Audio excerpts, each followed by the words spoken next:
Ladies and gentlemen, welcome to 5 Minutes for Fighting. It's Jesse Rowe with Inside Fighting, and we're joined by an awesome guest. We've got the number 6 ranked featherweight in the UFC, Josh Emmett. What's up, man? How you doing? It's great to be here. I'm doing well. How are you?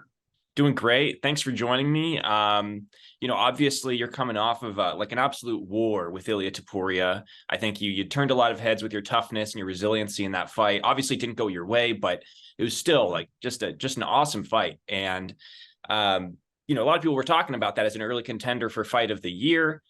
Well, I don't know if you saw, but at the O2 Arena in London, Paddy Pimblett, obviously in a different division, but he was asked about that fight, and he was asked about Ilia Topuria and being the performance of the year, and if he's afraid of Ilia. And his response kind of put your name in the crosshairs of it. And I don't know if you saw what he said, but just to sort of like recap you on it, he said that Ilia couldn't finish a guy, who's 39 and who's probably going to retire soon. When you heard that, what was your reaction? Yeah, no, it's funny because I didn't really hear about it, obviously, and then people were just tagging me in things, and someone messaged me saying, "Oh, Patty's talking shit." I was like, "What?" Like, I've never met the guy, and Yeah. so I did see the comment or what he said, and I'm like, it is what it is. He's same thing. I don't think he believes a lot of the things he says. He just says what people want to hear, or he thinks they want to hear. And he's a witty guy, and obviously the UFC is trying to get behind him and build him up to create a superstar in Europe and in the UK, which he's getting there. But yeah, I don't know. I it is what it is, but I don't give a damn, to be honest. Like, and I can guarantee he would not finish me. I think Ilya puts him away within a few rounds, and I would put him away. I'd go, but I'd be down to go up to lightweight and do that if the UFC would allow it, or he would want to do it. But yeah, sign me up. I've never turned a fight down, and yeah, I'd be more than willing to go up to lightweight if he wants to do it. Yeah, I was going to ask you that because he said that his guy that's going to retire soon. Based on your answer, that doesn't sound to be the case, right? Yeah, I'm not. There's no retirement anytime soon. Like I have so many more years left in left in me, and just the last few fights just didn't go my way. But it's yeah, I can guarantee he would not finish me, and he can put his money where his mouth is, and let's do it then. Yeah, his exact words were he could finish you in his sleep. What was your reaction when you heard those words? Like I said, he's just saying what he thinks people want to hear, but I can guarantee he would not finish me. Right. So you kind of touched on this for a second, but how does a fight between you and Patty go? I mean, you got a lot of power for featherweight, so you would consider moving up to lightweight. How do you see that fight going?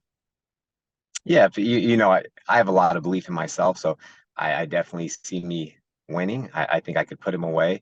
He's good. Don't get me wrong. He's talented. He's an experienced fighter. He has, I don't know, over 20 pro fights, and he is good. So I feel like sometimes he doesn't get the credit he deserves. But you know, if I'm betting between myself and him, I'm going all in on myself. I'm betting the house on myself.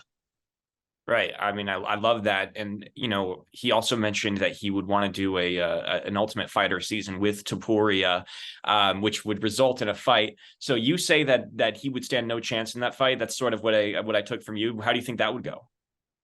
Yeah, no, I'm just saying, like, he's saying that he'd put me away, he'd put Ilya away.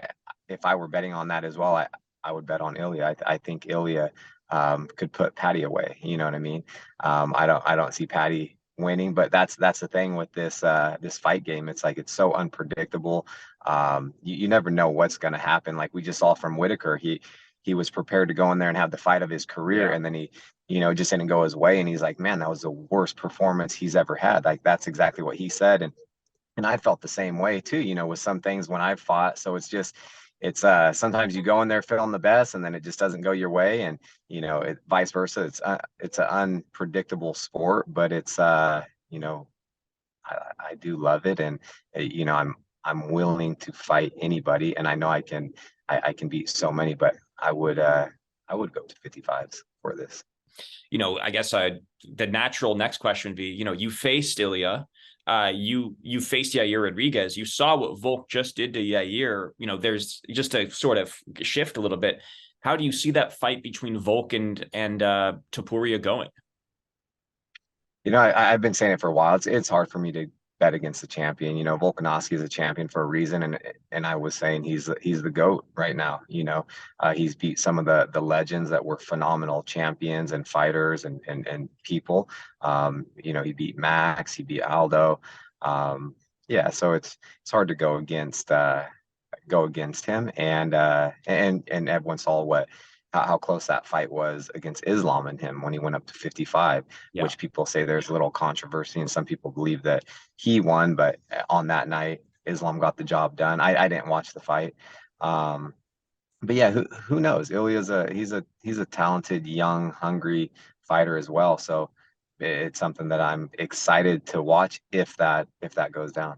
You just mentioned Volk is the GOAT. There is some debate about whether he's the best featherweight of all time, or that Jose Aldo obviously has a strong claim to that. Do you see Volk as the best featherweight of all time? Yeah, as of now, I do. And Jose Aldo, like he's a legend of the sport, and he just got inducted in the Hall of Fame over International Fight Week, and just a phenomenal fighter in person. But I personally do feel that just because Volk beat him, and then he beat Max, was another like GOAT, and he still is a legend of the sport. Volkanovski just has his number. He beat him, and people say Max is like the GOAT of the featherweight division Right. as well. So it's like when you've taken out those guys and you have the resume that he has, and he's still, undefeated at featherweight, and he only has one loss in the UFC, and that was a close fight to the current champion, and he was the pound for pound number one. It's like it's kind of hard to argue against that, but those three guys are definitely at the Yeah. very top of the list. But who gets the number one spot? Who knows?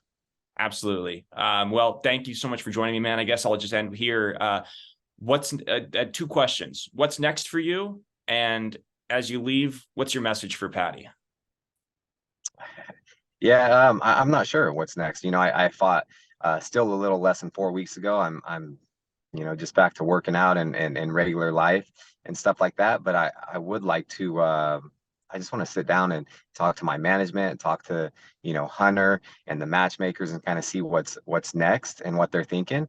And yeah, as far as Pat, I really don't have anything to say to the guy, but it's like if he thinks he could put me away, hey, let's fight then, and let's see if you can really do that, which I highly doubt, but I'm up for anything.